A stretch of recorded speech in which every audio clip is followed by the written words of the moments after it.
Méditation du 17 janvier, la mesure du christianisme. Vous êtes le sel de la terre, mais si le sel perd sa saveur, avec quoi la lui rendra-t-on? Il ne sert plus qu'à être jeté dehors et foulé aux pieds par les hommes. Matthieu 5, le verset 13. Ceux qui sont placés à des postes de confiance doivent avoir l'autorité d'agir, mais ils ne doivent jamais utiliser cette autorité comme pouvoir pour refuser de l'aide aux personnes dans le besoin. Elle ne doit jamais être exercée pour décourager ou déprimer une âme en difficulté. Que ceux à qui on a confié des postes d'influence se souviennent toujours que Dieu désire qu'ils mettent en pratique la pensée du Christ. La véritable piété se mesure à l'œuvre accomplie. La profession n'est rien, la position n'est rien. Un caractère comme celui du Christ est la preuve que nous devons apporter du fait que Dieu a envoyé son Fils dans le monde. Ceux qui professent être chrétiens mais n'agissent pas comme le Christ l'aurait fait s'il était à leur place, nuisent grandement à la cause de Dieu. Ils dénaturent leur Sauveur et se tiennent sous de fausses couleurs. Le vrai disciple, dans le cœur duquel le Christ demeure, montre au monde l'amour du Christ pour l'humanité. Il est la main secourable de Dieu. L'éclat de la santé spirituelle fait vibrer tout son être lorsqu'il reçoit du Sauveur la grâce pour la donner aux autres. La religion pure et sans tache n'est pas un sentiment, mais une mise en pratique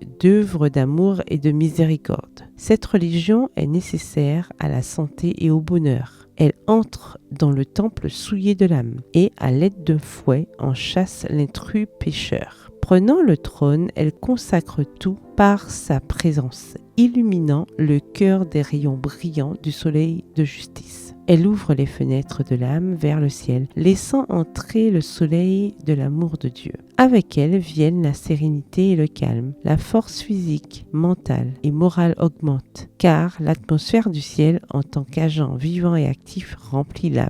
Quand les chrétiens ne reflètent pas le Christ, quelle valeur ont-ils? Ne sont-ils pas comme du sel sans saveur, ne servant à rien? Mais quand ils révèlent dans leur vie les propriétés salvatrices de la vérité, les pauvres âmes endurcies par le péché ne sont pas abandonnées à la corruption. Les bonnes œuvres sont visibles, car les principes vivants de la justice ne peuvent être cachés. L'évangile mis en pratique est comme le sel qui contient toute sa saveur. Il est puissant pour le salut des âmes. Extrait de la lettre 7, daté du 17 janvier 1901, adressé aux frères qui occupent des postes de confiance. Bonne soirée, que l'Éternel vous bénisse.